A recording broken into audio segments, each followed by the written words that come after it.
Welcome to Facts TV News, where everything is true. Popular meat shop operator fatally shot in Mount Salem, St. James. A man was gunned down outside his meat shop in Mount Salem, St. James yesterday afternoon.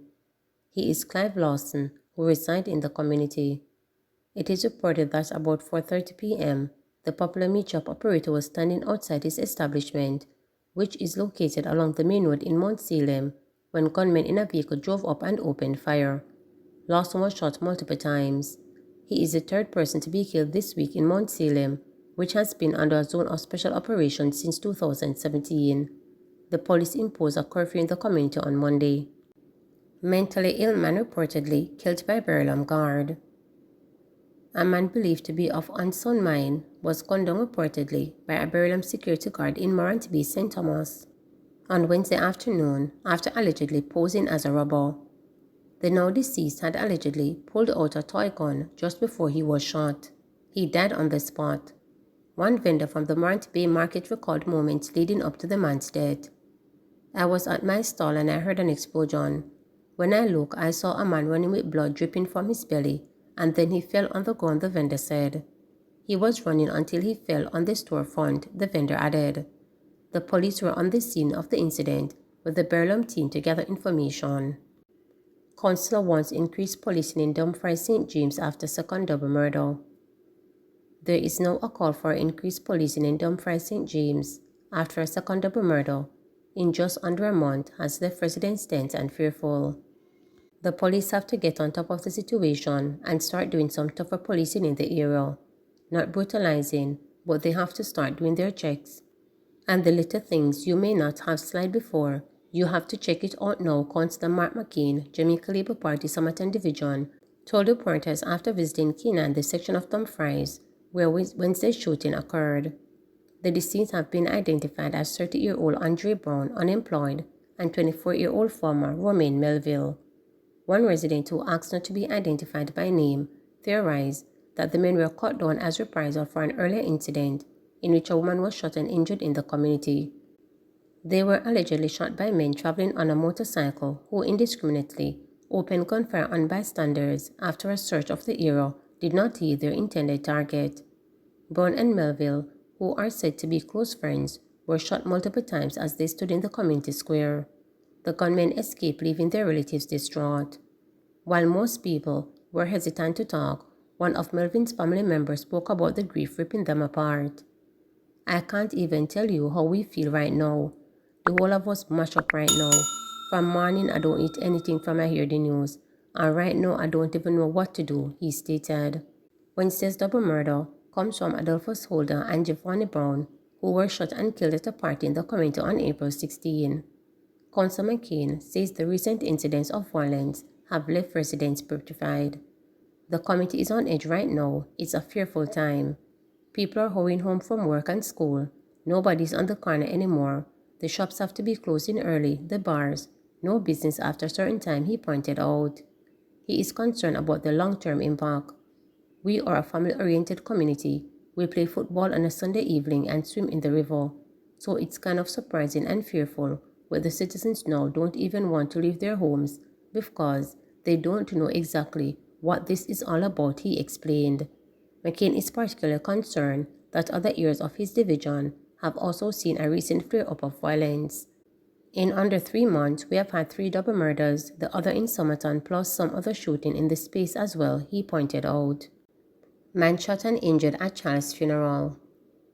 A funeral for a child was brought to an abrupt end on Wednesday morning after a man was shot and injured outside the church at the intersection of Kew Lane and Maxwell Avenue in St. Andrew.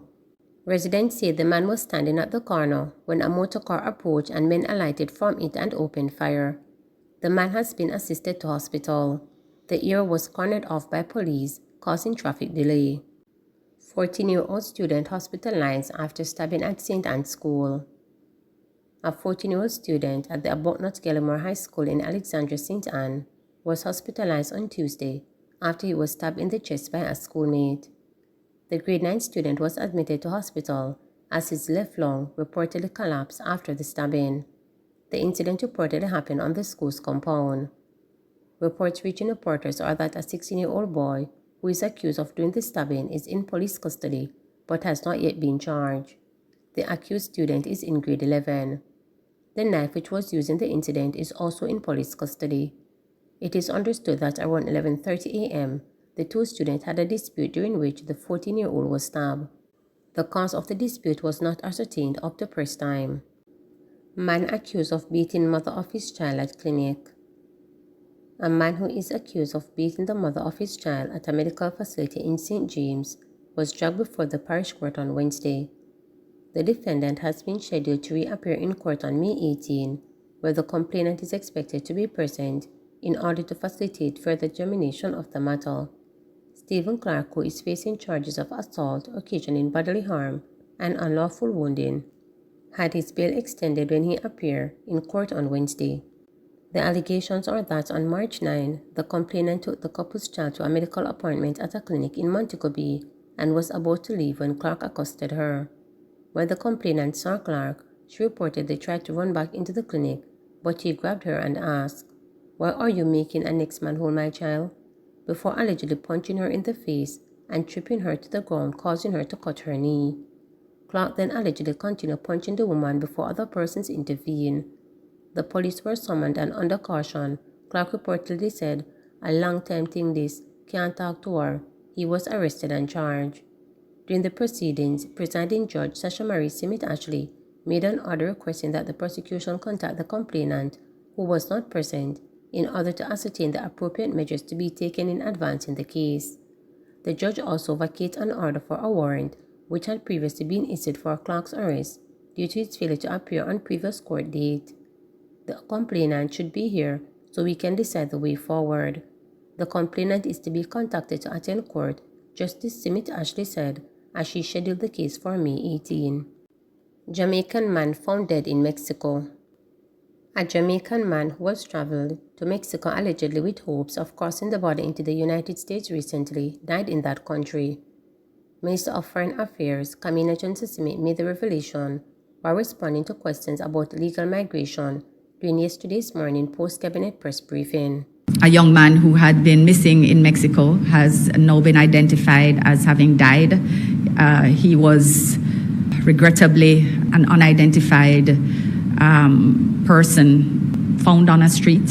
His family had no idea where he was, and the persons who were supposed to have been traveling with him became uncontactable.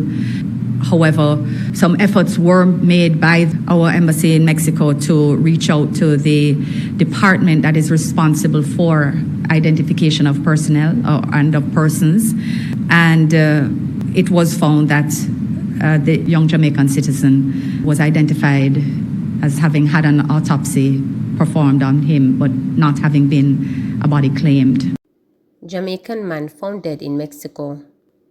A Jamaican man who was traveled to Mexico allegedly with hopes of crossing the border into the United States recently died in that country.